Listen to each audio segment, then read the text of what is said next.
Hi all, അസ്സാം വലൈക്കും. Welcome back. Ramzan 11ാമത്തെ ദിവസത്തിൻ്റെ ഇഫ്താർ വിശേഷമാണ് വീഡിയോയിൽ നിങ്ങളായിട്ട് ഷെയർ ചെയ്യുന്നത്. വീഡിയോ ഫുള്ളായിട്ട് കാണാം. വീഡിയോയിലൊക്കെ പോകുമ്പോൾ ഈ ചാനൽ ആരെങ്കിലും സബ്സ്ക്രൈബ് ചെയ്യാണ്ട് കാണുന്നുണ്ടെങ്കിൽ ഇപ്പോൾ വീഡിയോ കാണുമ്പോൾ തന്നെ സബ്സ്ക്രൈബ് ചെയ്യുക, ലൈക്ക് ചെയ്യുക, ഷെയർ ചെയ്യുക. വിലപ്പെട്ട അഭിപ്രായങ്ങൾ കമൻറ്റിലൂടെ അറിയിക്കുക. നിങ്ങളെ ഫ്രണ്ട്സിനും ഫാമിലിക്കും ഷെയർ ചെയ്ത് കൊടുക്കുക. അപ്പോൾ ഞാനിന്ന് ഒരു അടിപൊളി കറി നിങ്ങൾക്ക് പരിചയപ്പെടുത്തി തരാം. എല്ലാവർക്കും എന്തായാലും ഇഷ്ടമാവും. നമ്മളെല്ലാവർക്കും എന്താ പറയുക, നമ്മളെ നാട്ടിലും വീട്ടിലും എല്ലാവർക്കും ഇഷ്ടപ്പെട്ട റംസാനിൽ എന്തായാലും മസ്റ്റായിട്ട് എല്ലാ വീട്ടിലും ഉണ്ടാക്കുന്ന ഒരു കറിയാണിത്. അപ്പോൾ മാസമാണോയെന്ന് പറയാം. മാസം മാത്രമല്ല, മാസം പച്ചക്കായ ഇട്ടിട്ടുള്ള ആണാണ്. അപ്പോൾ മാസം ഞാനിപ്പം വീഡിയോയിൽ കാണിച്ച പോലെ ഇങ്ങനെ വലിയൊരു ഫീസാണ് കിട്ടുക. അതിങ്ങനെ പൊട്ടിച്ചിട്ട് വെള്ളത്തിൽ കുതിർത്ത് വെക്കുക. ഒരു മണിക്കൂർ കുതിർത്താൽ മതി. കുതിർത്തിട്ട് നല്ലോണം കഴിച്ച് കുതിർത്ത് വെക്കുക. എന്നിട്ട് അതുപോലെ തന്നെ പച്ചക്കായ എടുക്കുക. എന്നിട്ട് ഈ മാസം പച്ചക്കായും കൂടി കുക്കറിലിട്ടിട്ട് പിന്നെ കുറച്ച് മുളക് പൊടി, മഞ്ഞൾപ്പൊടി, ഉപ്പിട്ടിട്ട് നല്ലോണം വേവിച്ചെടുക്കുക. ഒരു 3-4 വിസിലെടുക്കുന്നവരെ വേവിച്ചെടുക്കുക. എന്നിട്ട് അതിലേക്ക് തേങ്ങ അരക്കണം. തേങ്ങയിലേക്ക് കുറച്ച് പെരിഞ്ജീരകം, ഒരു വെളുത്തുള്ളി ഇട്ടിട്ട് അരച്ചെടുക്കുക. എന്നിട്ട് കുക്കറിൽ 3-4 വിസിലെടുത്താൽ ഇതൊന്ന് നല്ലോണം ഉടച്ചെടുക്കുക. എന്നിട്ട് ഈ തേങ്ങ ഇതിലേക്ക് ഒഴിച്ചു കൊടുക്കുക. അടിപൊളി ടേസ്റ്റാണ് കേട്ടോ. നമ്മൾ ഒറോട്ടിക്കും ദോശക്കൊക്കെ കൂട്ടി കഴിക്കാൻ അടിപൊളി ടേസ്റ്റാണ്. ഒറോട്ടിക്കും ദോശൻ്റെ കൂടെ കഴിക്കാൻ പറ്റും. അല്ലാണ്ട് ഗീ റൈസോ ചപ്പാത്തി പൊറോട്ട അതിൻ്റെ കൂടെ ഒന്നും കഴിക്കാൻ പറ്റില്ല. നമ്മൾ ഒറോട്ടിക്കും ദോശക്കും ഈ മാസമാണ് അടിപൊളി ടേസ്റ്റാണ്. ഈ മാസം ഈ പച്ചക്കായൊന്നും ഇല്ലാത്ത തന്നെ ഇങ്ങനെ തേങ്ങ അരച്ച് ചാണം വെക്കും. പക്ഷെ ഞാനിന്ന് പച്ചക്കായ ഇട്ടിട്ടാണ് ആണം വെച്ചത്. ചെറിയൊരു പീസ് മാസും അതുപോലെ തന്നെ ചെറിയ 2 പച്ചക്കായ എടുത്തിട്ടാണ് ഞാനിന്ന് കറി ഉണ്ടാക്കിയത്. ഈ കറി എല്ലാവരും ഒന്ന് ട്രൈ ചെയ്തിട്ട് പൊറോട്ടിൻ്റെ കൂടെയോ ദോശൻ്റെ കൂടെയോ ഒന്ന് കഴിച്ച് നോക്കുക. എന്നിട്ട് നിങ്ങളുടെ അഭിപ്രായങ്ങൾ കമൻറ്റിൽ അറിയിക്കുക. എന്തായാലും മസ്റ്റായിട്ട് ട്രൈ ചെയ്ത് നോക്കുക. അടിപൊളി ടേസ്റ്റാണ്. ഇപ്പോൾ അത് ആ കറിയാടെ ആക്കി വെച്ചിട്ട് പിന്നെ ഇതിൻ്റെ കൂടെ കഴിക്കാനും വേണ്ടിയിട്ട് കുറച്ച് ബീഫ് എടുത്തിട്ടൊന്ന് ഫ്രൈ ആക്കുന്നുണ്ട്. കുറച്ച് ബീഫ് വെള്ളം കേട്ടോ. 1 കിലോ ബീഫൊക്കെ വാങ്ങി നമ്മളെന്തായാലും 3 പ്രാവശ്യം 4 പ്രാവശ്യം ഇതുപോലെ ഫ്രൈ ആയിട്ട് മാത്രം ഉപയോഗിക്കുന്നതാണെങ്കിൽ ഒരു 4 പ്രാവശ്യമെങ്കിലും ഇതുപോലെ ഫ്രൈ ആക്കാനുണ്ടാവും കേട്ടോ. നമ്മൾ അത്രയേ ആളുള്ളൂ, അത്രയേ ക്വാണ്ടിറ്റിയിൽ ഉണ്ടാക്കുകയും ചെയ്യും. അപ്പോൾ അത് ഞാൻ ഫ്രൈ ആക്കി എടുക്കുന്നുണ്ട്. അങ്ങനെ ബീഫൊക്കെ നേരത്തെ വേവിച്ച് വെച്ചിട്ടുണ്ട്.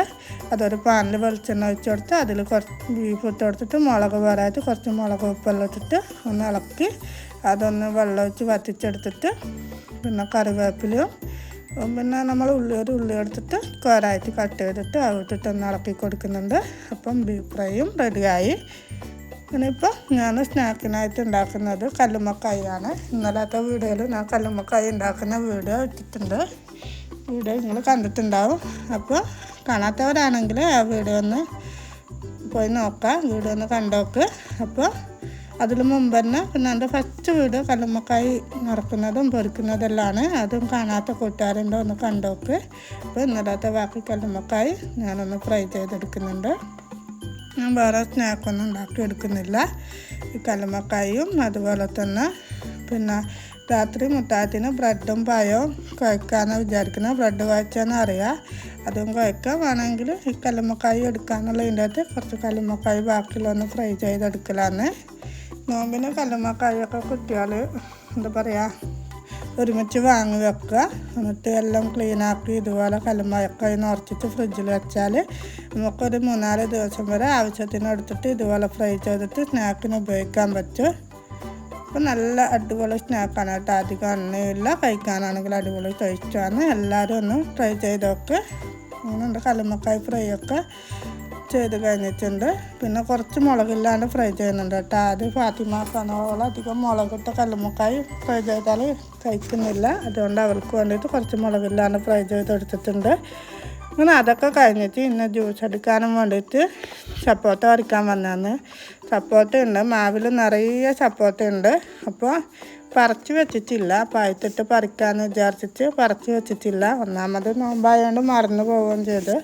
അപ്പോൾ പിന്നെ ഇപ്പം ജ്യൂസ് എടുക്കാനും വേണ്ടിയിട്ട് പഴുത്തത് നോക്കിയിട്ട് പറിക്കലാണ്. പഴുത്തിട്ട് താലേക്ക് വീഴുന്നുണ്ട്. അങ്ങനെയാണ് പഴുത്തത് നമ്മളെ ശ്രദ്ധയിൽ പെട്ടത്. ഇന്ന് ഞാൻ ആവശ്യത്തിനുള്ളത് പറിച്ചെടുക്കുന്നുണ്ട്. ആവശ്യത്തിനുള്ളതല്ല, പഴുത്തതെല്ലാം പറിച്ചെടുക്കുന്നുണ്ട്. അപ്പോൾ ഇത്രയും സപ്പോട്ട പഴുത്തത് എനിക്ക് കിട്ടിയിട്ടുണ്ട്. ബാക്കിയൊക്കെ എന്നെ നോക്കിയിട്ട് പറിച്ച് വെച്ചിട്ട് പഴുപ്പിക്കണം. അപ്പോൾ സപ്പോട്ട പഴുപ്പിക്കാൻ വെക്കുകയാണ് എന്താ പറയുക വെച്ചാൽ കേട് വരുന്നത് അങ്ങനെയൊക്കെ പറയുന്ന കുറേ ആൾക്കാരുണ്ട്.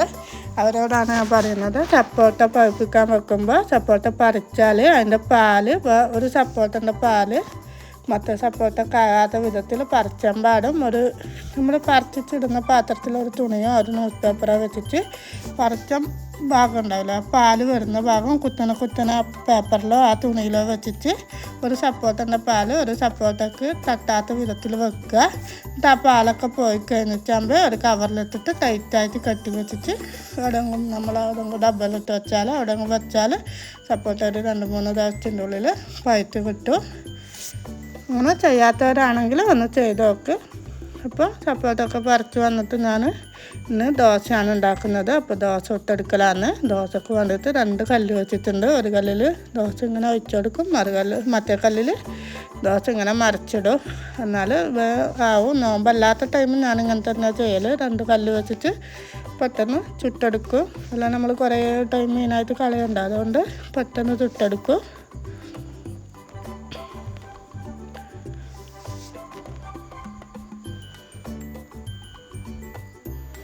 ഞാൻ ഇന്നലെ റംസാൻ്റെ പത്തിൻ്റെ ഇഫ്താർ വിശേഷവും ഉസ്താദുമാരെ ഭക്ഷണമൊക്കെ ഇട്ടിട്ടുണ്ട്. കാണാത്ത കൂട്ടുകാരുണ്ടെങ്കിൽ എന്തായാലും ചാനലിൽ പോയിട്ട് കാണാത്ത വീഡിയോ ഒക്കെ ഒന്ന് കണ്ടിട്ട് നിങ്ങളുടെ അഭിപ്രായങ്ങൾ കമൻറ്റ് ചെയ്യുക. അതുപോലെ തന്നെ സബ്സ്ക്രൈബ് ചെയ്യാണ്ട് ആരെങ്കിലും കാണുന്നുണ്ടെങ്കിൽ സബ്സ്ക്രൈബ് ചെയ്ത് സപ്പോർട്ട് ചെയ്യുക. അതുപോലെ തന്നെ വീഡിയോയിൽ എന്തെങ്കിലും നമ്മൾ വീഡിയോ ചെയ്യുമ്പോൾ നമ്മളിപ്പം സ്റ്റാർട്ടിങ് ആയിട്ട് അത്രയിലായിട്ടുള്ളൂ. അപ്പോൾ എന്തെങ്കിലും കുറവുകളോ അങ്ങനെ എന്തെങ്കിലും ഉണ്ടെങ്കിൽ നിങ്ങളെ അഭിപ്രായങ്ങൾ നിങ്ങൾ കമൻറ്റിൽ അറിയിക്കുക. നിങ്ങൾ പറഞ്ഞാലേ നമുക്കറിയാൻ പറ്റും. അതുകൊണ്ട് എല്ലാവരും ഒന്ന് കമൻറ്റിൽ എന്തെങ്കിലും ഫോൾട്ട് ഉണ്ടെങ്കിൽ കമൻറ്റിൽ പറയുക. അപ്പോൾ എന്നാലല്ലേ നമുക്കത് ശരിയാക്കാൻ പറ്റും. അപ്പോൾ ദോശയൊക്കെ ഇങ്ങനെ ചുട്ടെടുക്കുന്നുണ്ട്.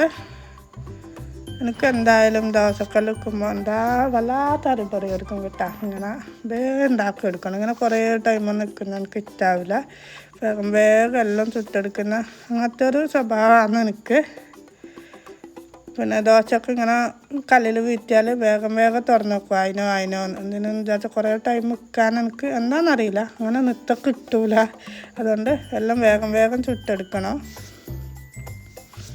അതുപോലെ തന്നെ നമ്മൾ ഒറോട്ടി ഉണ്ടാക്കുമ്പോൾ നമ്മൾ ഒറോട്ടി ഇങ്ങനെ പൊന്തിച്ചെടുക്കുന്നില്ലേ, നല്ല സ്പൂണിനെ കൊണ്ടോ ഗ്ലാസ്സിനെ കൊണ്ടോ, അതുപോലെ അതൊക്കെ വേമ്പേ ഇങ്ങനെ പൊന്തിച്ച് വെക്കും. വെന്തണോ അങ്ങനത്തെ ഒരു സ്വഭാവം ഉണ്ട് എനിക്ക്.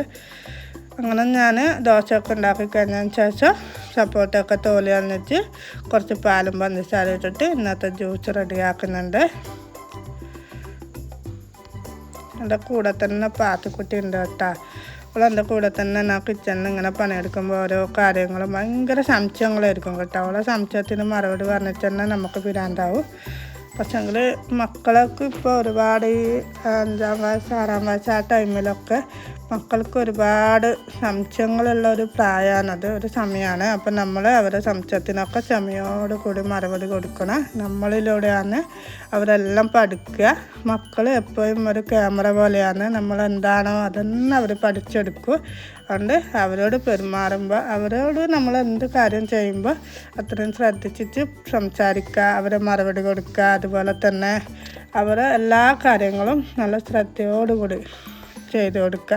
അവർ രാവിലെ പോയിട്ട് വൈകുന്നേരം വരെ സ്കൂളിലാണെങ്കിലും സ്കൂളിൽ ടീച്ചർമാരെ നിന്ന് പഠിക്കുന്നതിനെക്കാട്ടിയും കൂടുതൽ അവർ നമ്മളെ നിന്നാണ് എല്ലാം ഒപ്പിയെടുക്കുക. അപ്പോൾ അത് നമ്മൾ അത്രയും ക്ലിയറായിട്ട് അവരുടെ മുമ്പിൽ എല്ലാ കാര്യങ്ങളും കൈകാര്യം ചെയ്യണം. പെരുമാറ്റത്തിലായാലും നമ്മളെ പ്രവൃത്തിയിലായാലും വിനയത്തിലായാലും മറ്റുള്ളവരോടുള്ള പെരുമാറ്റത്തിലായാലും അത്രയും ക്ലിയറായാൽ നമ്മളെ മക്കൾ നമ്മളെ പാതി സ്വഭാവം അവർക്ക് കിട്ടും. ആ ഒരു പെരുമാറ്റം അവർക്ക് കിട്ടും. അതുകൊണ്ട് എല്ലാവരും മക്കളെ മുമ്പിൽ അത്രയും നല്ല സ്നേഹത്തോടെ അവരോട് പെരുമാറാം. അങ്ങനെ എൻ്റെ ഇഫ്താറും നോമ്പ് മുറിക്കലും ഒക്കെ കഴിഞ്ഞിട്ടുണ്ട്. അങ്ങനെ തറാവി നമസ്കാരമൊക്കെ കഴിഞ്ഞിട്ട് മുത്താത്തിന് വേണ്ടിയിട്ട് ഞാൻ ബ്രെഡ് കഴിക്കാൻ വേണ്ടിയിട്ട് വന്നതാണ്. ബ്രെഡ് കഴിക്കാൻ വേണ്ടിയിട്ട് പിന്നെ അരമുറി തേങ്ങൻ്റെ പാലെടുക്കണം. അതിന് തേങ്ങാപ്പാലെടുക്കാൻ വേണ്ടിയിട്ട് തേങ്ങയും 2 ഏലക്കായും ഇട്ടിട്ട് ഒന്ന് അടിച്ചെടുക്കുന്നുണ്ട്. പാലെടുക്കാനാണ്. അപ്പോൾ കുറച്ച് വെള്ളം ഒഴിക്കാം, കുറേ വെള്ളമൊന്നും ഒഴിക്കരുത്. അപ്പോൾ ഒരു അരമുറി തേങ്ങക്ക് 1/2 കപ്പ് വെള്ളം എന്നുള്ളതിൻ്റെ അകത്ത് ഒഴിച്ചിട്ട് നല്ല കട്ടി തേങ്ങാപ്പാലെടുക്കുക.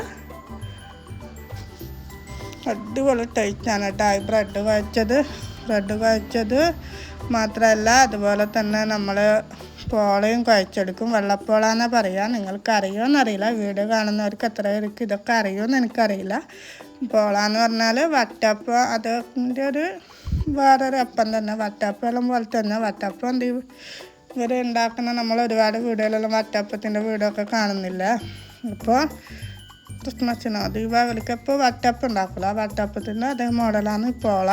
അപ്പോൾ അത് ഉണ്ടാക്കിയിട്ട് ഇതുപോലെ തേങ്ങാപ്പാലും പഴമൊക്കെ ഇട്ടിട്ട് കുഴച്ചെടുക്കും. അതേപോലെ തന്നെ ബ്രെഡും കുഴച്ചെടുക്കും. നമ്മളിന്നിവിടെ ബ്രെഡാണ് കുഴച്ചെടുക്കുന്നത്. അപ്പോൾ ബ്രെഡിന് തേങ്ങാപ്പാൽ എടുത്തിട്ടുണ്ട്. അതിൻ്റെ അകത്ത് നമുക്ക് ആവശ്യത്തിനുള്ള പഞ്ചസാര ഇട്ടെടുക്കുക, ഒരു പിഞ്ച് ഉപ്പിട്ടെടുക്കുക, മധുരം ബാലൻസ് ചെയ്യാൻ പിഞ്ച് ഉപ്പിട്ടെടുക്കുക. എന്നിട്ട് നമുക്ക് ആവശ്യമുള്ള ചെറിയ പഴം മുറിച്ചിടുക, എന്നിട്ട് എല്ലാം ഒന്ന് ഇളക്കി കൊടുക്കുക. അടിപൊളി ടേസ്റ്റാണ് കേട്ടോ. ബ്രെഡും കൂട്ടി കുഴച്ച് തിന്നാൽ നല്ല ചൂടുള്ള ബ്രെഡ് വാങ്ങണം. ഇങ്ങനെ ബ്രെഡ് വെക്കാനായിട്ട് ബേക്കറിയിൽ നിന്ന് ഉണ്ടാക്കുമ്പോൾ കിട്ടുന്ന ബ്രെഡില്ല, ആ ബ്രെഡ് എടുക്കണം.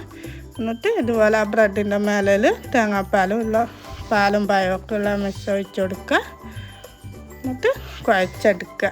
അപ്പം ഞാൻ പാത്തിന് ഭയങ്കര ഇഷ്ടമാണിത്, ഒക്കെയാണ് ആദ്യം കുഴച്ചിട്ട് കൊടുക്കുന്നത്.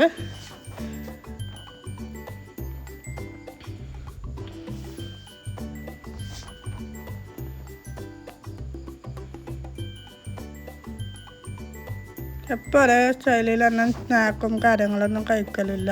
ഇപ്പം എന്തെങ്കിലും ഇങ്ങനെ ബ്രെഡ് കുഴച്ചത് അതുപോലെ മക്രോണിയൊക്കെ ഉണ്ടാക്കിയിട്ടാണ് ഇതുപോലെ മുത്തായത്തിന് കഴിക്കൽ. അപ്പോൾ ഇന്നത്തെ വീഡിയോ ഇത്രയേ ഉള്ളൂ. വീഡിയോയുടെ വൈൻഡപ്പ് ചെയ്യാണ്. Take care, bye bye.